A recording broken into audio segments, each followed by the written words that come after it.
Have you ever felt completely alone in a crowded room and then one simple conversation made you feel alive again? That's such a powerful way to start today's episode, Emily. And it perfectly captures what we're exploring together. Welcome back to English Podcast for Listening and Speaking. I'm Emily, and this is my amazing co-host, Brian. Hey everyone, and today we're diving into something that touches every single person listening right now. The importance of community. Community, belonging, connection. These aren't just nice words. They're literally essential for our health and happiness. You know, Emily, I believe this topic is especially important for our English learners because language learning itself is about connection. That's beautiful. And did everyone catch what Brian just did there? He used a reporting verb, I believe, to share his opinion. Reporting verbs help us express opinions more clearly in English, and we'll be practicing them throughout today's conversation. Instead of just saying community is important, you can say, I think community is important, or I believe community changes lives. These small changes make your English sound more natural and confident when discussing important topics. And before we go deeper, if today's topic resonates with you, please like this episode, share it with friends who need to hear this message, and comment below with your thoughts. Emily, I have to ask, what made you so passionate about discussing community and belonging today? Honestly, I realized that some of my happiest memories happened when I felt truly connected to others. Not just physically present, but genuinely understood. Can you tell us about one of those moments? Last year, I joined a local hiking group, and on our first trip, I was terrified I wouldn't fit in. What changed that feeling for you? When we reached the summit, everyone started sharing stories about why they love hiking. And I realized we all had similar reasons: stress relief, nature connection, personal challenge. So you found common ground with strangers, and suddenly they didn't feel like strangers anymore? Exactly. That's when I understood the difference between being around people and actually belonging somewhere. Psychologists actually study this phenomenon. They argue that belonging requires both acceptance from others and personal investment in the group. See how Brian used another reporting verb there? Psychologists argue. It's a sophisticated way to reference expert opinions. Other examples include researchers suggest, experts claim, or studies indicate. These phrases add authority to your English conversations. Brian, I know you're more naturally introverted than I am. How do you experience community and belonging? Great question. I think many people assume introverts don't need community, but that's completely wrong. How so? I prefer smaller groups and deeper conversations. But I absolutely need meaningful connections with people who understand me. That's such an important point. Community isn't one size fits all. It adapts to different personalities and needs. Exactly.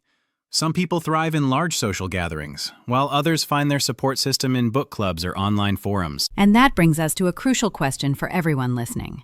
Do you believe community makes life healthier and happier? We really want to hear your thoughts on this. So please comment below with your experiences. Because here's what we're going to explore together today. Community isn't just about having fun with friends. Research consistently shows that people with strong social connections live longer, experience less stress, and recover faster from illness. It's incredible, right? Belonging to a community literally affects your physical and mental well-being. Emily, do you think our modern world makes community building easier or harder than in the past? That's complicated. Technology gives us amazing tools to connect with people worldwide. But it can also create isolation. How do you mean? Well, I can chat with friends on social media all day, but if I'm not having real conversations or spending actual time together, I might still feel lonely. So digital connection isn't automatically the same as genuine community and belonging. Right. And that's something we'll examine more closely as we continue today's conversation. We'll explore how support systems work, what makes communities strong, and how social connections impact our health. Plus, we'll practice using reporting verbs naturally while discussing these important topics. It's English learning that actually matters for real life.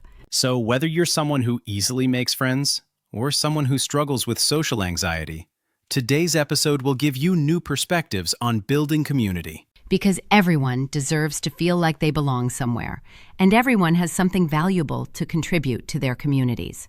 I believe that's one of the most beautiful aspects of human nature, our fundamental need for connection and mutual support. All right, everyone, are you ready to dive deeper into why humans need community for survival and happiness? Let's discover together how belonging to something bigger than ourselves can transform our lives and our well-being. So, Emily, let's start with a fundamental question. Why do humans actually need community to survive? Oh, this is fascinating. Scientists believe that our need for social connection goes back millions of years to our earliest ancestors. Anthropologists argue that early humans who stayed close to their groups had much better survival rates than those who lived alone. Think about it. If you're facing dangerous animals, harsh weather, or finding food, having a support system means the difference between life and death. But Emily, we don't face saber-toothed tigers anymore, so why does this evolutionary programming still affect us so strongly? Because our brains haven't evolved as quickly as our technology. Neuroscientists suggest that we still interpret social rejection as a threat to our survival. That explains why being excluded from a group can feel so physically painful. It's not just emotional. It's biological. Exactly. And this is where the vocabulary gets really interesting. Belonging isn't just a nice feeling, it's a fundamental human need. When we say someone has a sense of belonging, we mean they feel accepted, valued, and connected to something larger than themselves. I think that's one of the most beautiful aspects of human nature. We're literally designed to care for each other and work together. Research confirms this.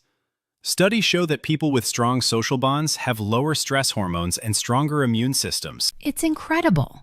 Community and belonging actually change our body chemistry in positive ways.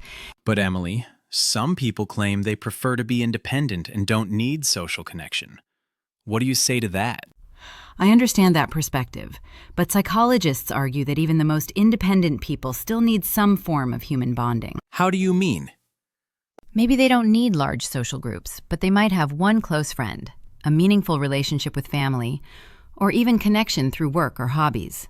So, it's not about the quantity of connections, but the quality of bonding that matters for our well-being. Exactly. And here's something fascinating. Researchers discovered that loneliness affects our health as much as smoking or obesity. Really? That's a strong statement. Can you explain that comparison? Studies indicate that chronic social isolation increases inflammation in the body, weakens the immune system, and raises the risk of heart disease. So when we talk about building community, we're not just discussing social activities. We're talking about public health. Yes, I believe this is why community building should be a priority in schools, workplaces, and neighborhoods. That makes sense from an economic perspective, too. Healthier, happier people are more productive and creative. But let's not lose the human element in all these statistics. Community is also about joy, shared experiences, and mutual support. Emily, can you describe what healthy bonding looks like in everyday life? Great question. I think healthy bonding happens when people genuinely listen to each other, celebrate successes together, and offer help during difficult times. Experts suggest that authentic community requires both giving and receiving support. It's reciprocal. Right. It's not about one person always helping others or always needing help. It's about mutual care and investment. This reminds me of something interesting. I read that people who volunteer in their communities often report higher levels of happiness and life satisfaction. That's beautiful. Contributing to others' well-being actually enhances our own sense of belonging and purpose. So, if someone feels isolated or disconnected, volunteering might be a great way to build community connections. Absolutely. And it doesn't have to be formal volunteering. It could be helping a neighbor, joining a local group, or even starting a conversation with someone new. But, Emily, what about people who have experienced trauma or betrayal in past relationships? How do they rebuild trust in community? That's such an important question, Brian. Therapists believe that healing often happens in the context of safe, supportive relationships. So, community can be both medicine and prevention for emotional wounds. Exactly. Safe communities provide spaces where people can practice trust, experience acceptance, and rediscover their capacity for connection. This conversation is making me realize how complex and essential community really is for human flourishing. And here's what gives me hope. Social connections can be built at any age and in any situation.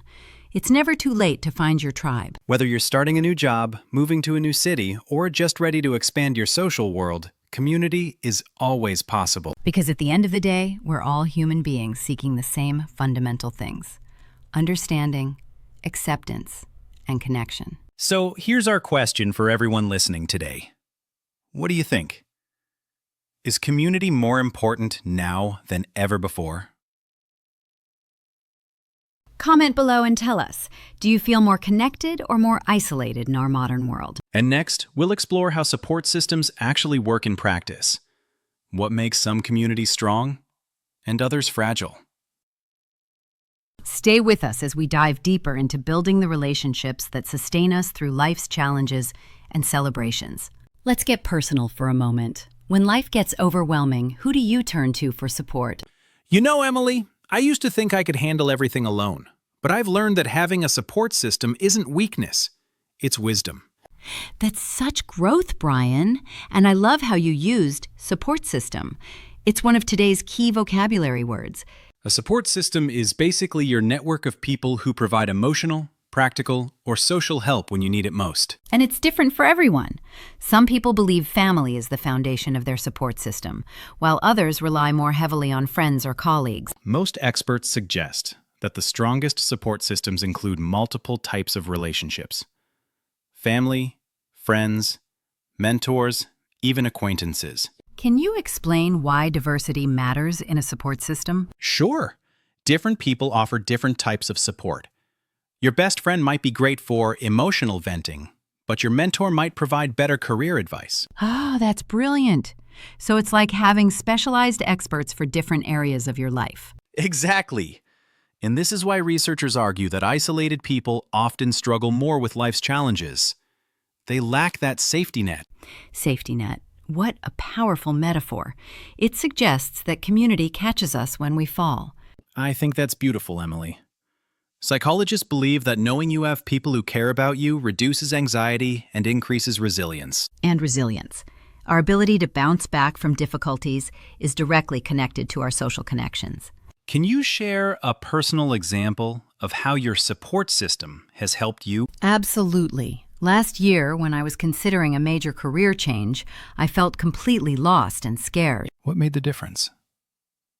I reached out to 3 different people: my sister for emotional support, my former professor for professional guidance, and my friend Sarah, who had made a similar transition. So you strategically accessed different types of support from your network. Yes, and each conversation provided something unique: comfort, information, and practical experience. That demonstrates something important. Effective support systems require intentional cultivation and maintenance. What do you mean by intentional cultivation? Well, relationships don't maintain themselves. You have to invest time, energy, and genuine care into building connections. Right. Some people assume that support systems just happen naturally, but strong relationships require effort from both sides. For example, checking in on friends regularly, celebrating their successes, remembering important events in their lives. And being vulnerable enough to ask for help when you need it, that's often the hardest part for many people. I think our culture sometimes promotes excessive independence, making people feel ashamed about needing support. But asking for help isn't failure, it's human. Studies show that people actually feel good when others trust them enough to seek their support. Really? That's counterintuitive. I worry about burdening people with my problems. Researchers suggest that helping others activates reward centers in our brain. It literally makes people happy to support those they care about. So, by not asking for help, I might actually be depriving my friends of opportunities to feel useful and connected. Exactly. Mutual support strengthens relationships. It creates bonds based on trust and interdependence. Emily, what about people who struggle with social anxiety or have difficulty opening up to others? Great question. Therapists believe that building a support system can start very small. maybe with one trusted person or an online community. And remember, support doesn't always mean deep emotional conversations. Sometimes it's just spending time with people who accept you. Absolutely. Some people find support through shared activities, hiking groups, book clubs, hobby communities. I think that's important to emphasize. Support systems can look very different for different personality types. Yes, the key is finding connections that feel authentic and sustainable for you. So if someone is building their support system from scratch, where should they start? Experts recommend starting with existing relationships, maybe deepening a casual friendship or reconnecting with family members. Or joining groups based on shared interests. Community classes, volunteer organizations, religious communities. The important thing is taking small steps and being patient with the process. Meaningful connections take time to develop. And remember, everyone starts somewhere. Even people with strong support systems once felt isolated or uncertain. You know what gives me hope? Humans are naturally wired for connection. People want to help and be helped. That's beautiful, Emily.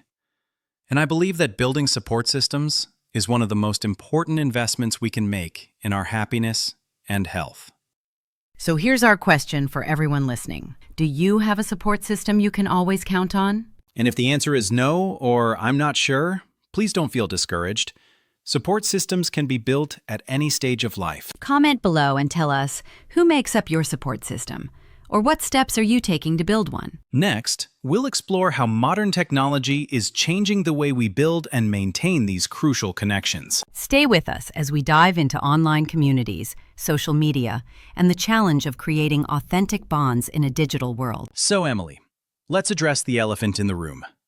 We live in an age of social media, online groups, and digital connections. Are these real communities? I believe online communities can be just as meaningful as face-to-face ones. Some of my deepest friendships started through social networks. Really? You think clicking like on someone's vacation photos creates the same bond as having coffee together every week? Okay, that's not exactly what I meant. But researchers suggest that digital platforms can facilitate genuine connections when used intentionally. Intentionally? What does that look like in practice? Well, instead of passive scrolling, active engagement, commenting meaningfully, sharing personal experiences, supporting others through difficult times. I'll admit, during the pandemic, my online gaming group became a crucial support system. We talked about real life, not just games. See, that's exactly what I mean. Digital spaces can host authentic relationships when people invest emotionally in each other. But experts warn that online interactions can lack the full spectrum of human communication. Body language, tone, physical presence. True, but they can also eliminate barriers that prevent connection. Geography, physical disabilities, social anxiety. Good point. Someone living in a remote area might find their tribe through specialized online communities they'd never encounter locally. Exactly. I know people who found support groups for rare medical conditions, niche hobbies, or unique life experiences through digital networks. So the question isn't whether online or offline communities are better. It's how to use both strategically. Yes! Social scientists argue that hybrid approaches work best, using technology to enhance and maintain real-world relationships. Can you give us an example of healthy digital community building? Sure. My neighborhood has a social media group where we organize block parties, share safety updates, and offer help during emergencies. So technology becomes a tool for strengthening local connections rather than replacing them. Exactly. We use the online platform to coordinate, but the real bonding happens face-to-face at community events. But what about the dark side? Social media can also increase feelings of isolation and inadequacy. Unfortunately, studies show that passive consumption of social media can worsen loneliness and depression. Passive consumption means scrolling through feeds without actually engaging or connecting with anyone. Right. You see everyone's highlight reels, but don't participate in meaningful conversations or relationships. It's like being at a party where you watch everyone having fun but never join conversations. And unfortunately, algorithms often promote content that generates strong reactions. Anger, envy, outrage, rather than genuine connection. So how can people use digital platforms more healthily for community building? Psychologists recommend setting boundaries. specific times for social media, unfollowing accounts that make you feel bad, prioritizing direct messages over public posts. And choosing platforms that align with your values. Some focus on shared interests, others on local connections, still others on professional networking. The key is being intentional about what kind of community you want to build and choosing tools that support those goals. What about people who argue that digital natives, young people raised with technology, prefer online relationships? Research suggests that even digital natives crave authentic connection. They're just more comfortable using technology as a bridge. So they might meet online, but want to video chat, meet in person, or share real experiences together. Exactly. Modern community building often blends digital and physical spaces seamlessly. I think the biggest danger is mistaking digital connections for complete communities, using online interactions to avoid deeper relationships. True, if someone only has online friends and never develops face-to-face social skills, that could limit their relationship capacity. But for people struggling with social anxiety or physical limitations, online communities might be an important stepping stone to broader social connection. Absolutely. The goal is authentic human connection. Whether that happens through pixels or in person matters less than the quality of caring. So the skills that create healthy offline communities, empathy, genuine interest, mutual support, also create healthy online communities. Yes! Technology changes the medium, but human needs for understanding, acceptance, and belonging remain constant. And both digital and traditional communities can provide the social networks we need for health and happiness. So here's our question for everyone listening. Do you think online communities are real communities? Share your experiences in the comments. Have digital connections enriched your life? Or do you prefer face-to-face relationships? And tell us, how do you balance online and offline social interactions in your daily life? Next, we'll explore the scientific evidence connecting community to physical and mental health. Stay with us as we discover how social connections literally change your body's chemistry and improve your well-being. Brian, I want to share something that completely changed my perspective on community. Did you know that loneliness is officially considered a public health epidemic? Wait, really? You mean doctors actually treat social isolation as a medical condition? Absolutely. Medical researchers discovered that chronic loneliness affects your physical health as much as smoking 15 cigarettes a day. That's incredible and terrifying. How do scientists measure something like that? Studies show that isolated people have higher levels of stress hormones, weaker immune systems, and increased inflammation throughout their bodies. So our social connections literally change our body chemistry? Yes! Researchers believe that when we feel supported and connected, our bodies produce less cortisol, the stress hormone that damages our health over time. That explains why I always feel more relaxed after spending time with close friends. It's not just psychological. It's biological. Exactly. Your body recognizes safety in community and responds by lowering your stress response. But Emily, how do we know it's the community that improves health, and not just that healthier people are more social? Great question. Longitudinal studies, research that follows people for decades, prove that social connections directly improve health outcomes. Can you give us specific examples? Sure. Cardiologists report that people with strong social networks recover faster from heart attacks and have lower rates of heart disease. And what about mental health? I assume community helps with depression and anxiety? Oh, absolutely. Psychiatrists argue that social support is one of the most powerful protective factors against mental illness. How exactly does that work? Well, when you're struggling, having people who listen, validate your feelings, and offer perspective prevents problems from overwhelming you. So, community acts like an emotional buffer, helping you process difficulties before they become mental health crises. Perfect analogy. And psychologists suggest that regular social interaction stimulates brain regions associated with happiness and reward. It's like social connection is medicine for the brain. I love that metaphor. And unlike pharmaceutical medicine, community has no negative side effects, only benefits. But Emily, what about people who find social situations stressful? Doesn't forced social interaction increase their anxiety? That's an excellent point. Researchers emphasize that it's quality, not quantity, that matters for health benefits. So, one close, supportive relationship might be more beneficial than dozens of superficial connections. Exactly. Studies indicate that introverted people experience the same health benefits from smaller, deeper social circles. That's reassuring.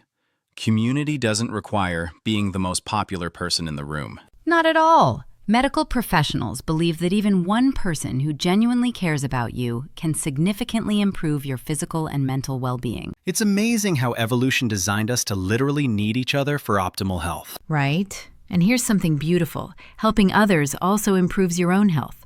Researchers call this the helper's high. Helper's high? That sounds interesting. Can you explain? When you volunteer or support others, your brain releases endorphins and oxytocin, natural chemicals that reduce pain and increase happiness. So contributing to community creates a positive feedback loop. Helping others makes you feel better, which motivates more helping. Yes! Gerontologists, scientists who study aging, report that older adults who volunteer regularly live longer and maintain better cognitive function. This conversation is making me reconsider how I prioritize social activities in my life. How so? I often cancel social plans when I'm stressed or busy, thinking I need to focus on work or self-care. But actually, spending time with supportive people is self-care. It's actively improving your health. So when I'm most stressed, when I most want to isolate, that's exactly when I most need community support. Beautifully said. Trauma therapists emphasize that isolation during difficult times prolongs suffering, while connection accelerates healing. But how do you balance needing space to process emotions with needing social support? Mental health experts suggest communicating your needs clearly, asking for quiet presence, practical help, or just someone to listen without giving advice. So good communities provide different types of support based on what people actually need. Exactly. Flexible, responsive communities adapt to members' changing needs and life circumstances. This discussion has convinced me that investing in relationships isn't selfish. It's essential for health and happiness. And remember, every positive interaction contributes to someone's well-being. Your smile, your attention, your genuine interest matters. So community building is both receiving support and providing it to others. Mutual care that benefits everyone. So here's our question for today. Do you feel healthier when surrounded by people you care about? Comment below and share.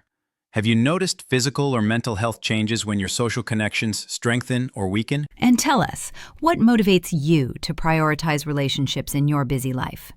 Next, we'll practice using reporting verbs naturally in conversation, the grammar tools for discussing opinions and research confidently. Stay with us for our interactive grammar workshop that'll help you sound more sophisticated in English discussions. All right, everyone, let's pause our community discussion for a mini grammar workshop. We've been using reporting verbs throughout today's conversation. Now let's practice them intentionally. Perfect timing, Emily. Reporting verbs help you sound more sophisticated when discussing opinions, research, and beliefs in English. So instead of saying community is good, you can say, I believe community is essential, or experts argue that community improves health. These verbs add nuance and authority to your English. They show you can distinguish between facts, opinions, and research findings. Okay, let me try some examples. Community makes people happy. Scientists say community makes people happy. Good start. But let's make that even stronger. Researchers suggest that community significantly improves happiness. Sounds more academic. Oh, I see. Say is too simple. Reporting verbs are more specific about how information was presented. Exactly. Different verbs suggest different levels of certainty or types of evidence. Can you give us a range of examples? Sure. For strong evidence, studies prove, research demonstrates, scientists confirm.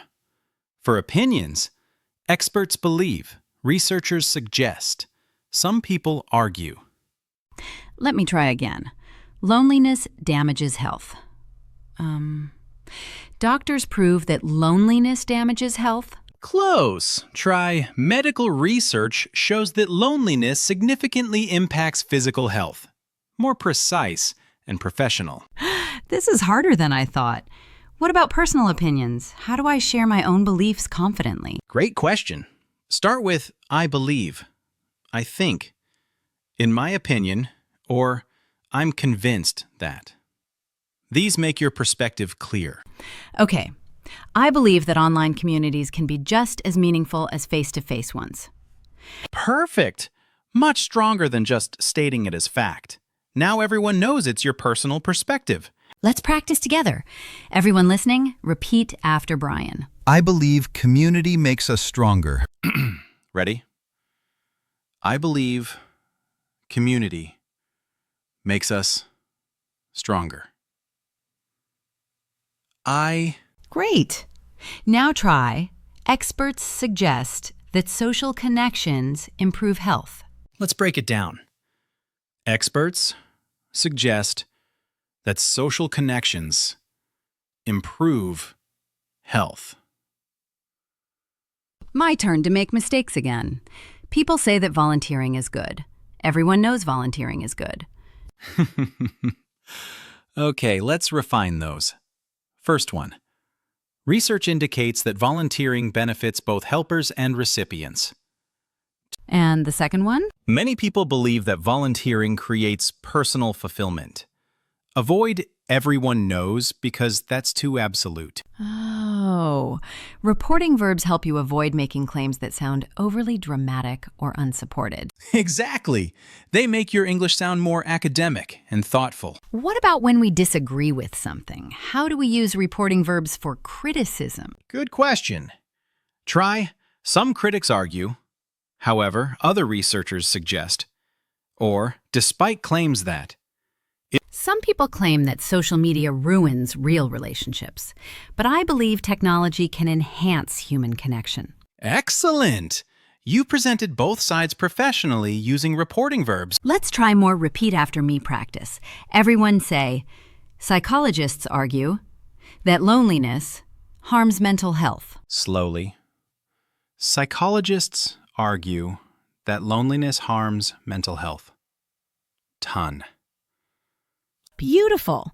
Now try, many experts think community building should be a priority. Many experts think community building should be a priority. Okay, Brian, challenge time. Correct my grammar mistakes. All scientists say friendship is important.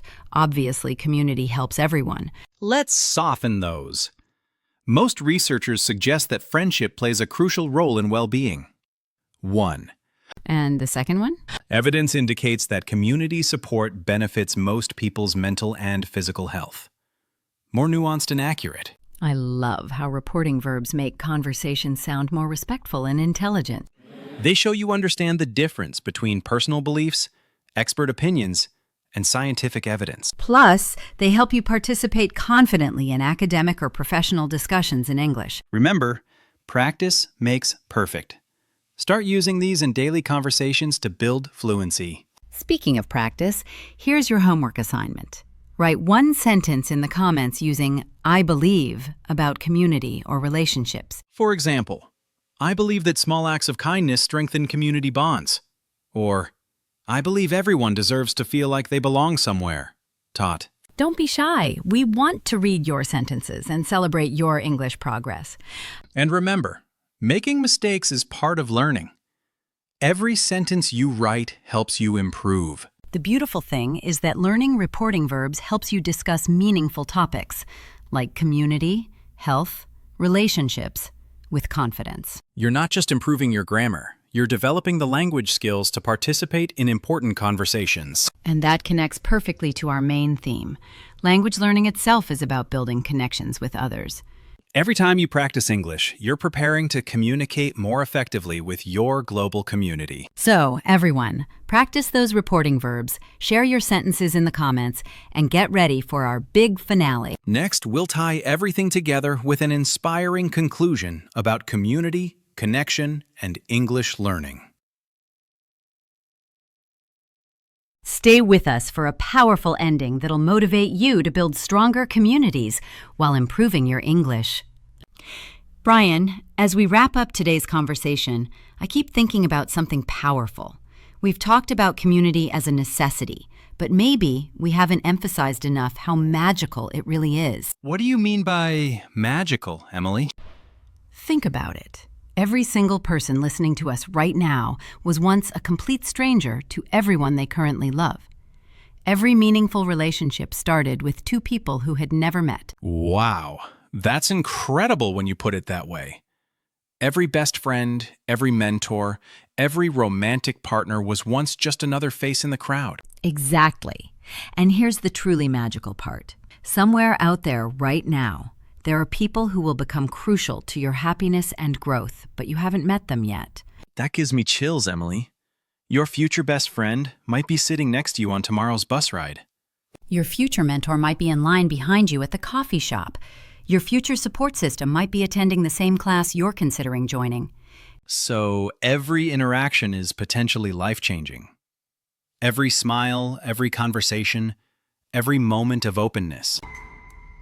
And here's what I believe. Community isn't something you find or join. Community is something you create with every genuine connection you make. You're not looking for your tribe, you're building it, one relationship at a time. Emily, that's beautiful. You're not waiting for community to happen to you. You're actively creating it through your choices and actions. Every time you listen deeply to someone, you create community. Every time you offer help or ask for support, you create community. Every time you show up authentically, you create community. And that applies to English learners too. Every time you practice speaking with someone, you're building bridges and creating connections. Yes! Learning English isn't just about grammar and vocabulary. It's about gaining the tools to connect with people from different cultures and backgrounds. Every conversation in English is an opportunity to build community across languages, countries, and cultural differences. And that's why I love what we're doing here. We're not just teaching language, we're helping people develop the skills to create meaningful connections. This podcast itself is community. People from all over the world joining together to learn, grow, and support each other. And every comment, every shared story, every question you ask makes this community stronger and more vibrant. Remember, community building starts small. One genuine conversation. One act of kindness. One moment of vulnerability. You don't need to wait until your English is perfect to start building connections. People connect with authenticity, not perfection. And sometimes the most meaningful conversations happen when we're struggling to find the right words.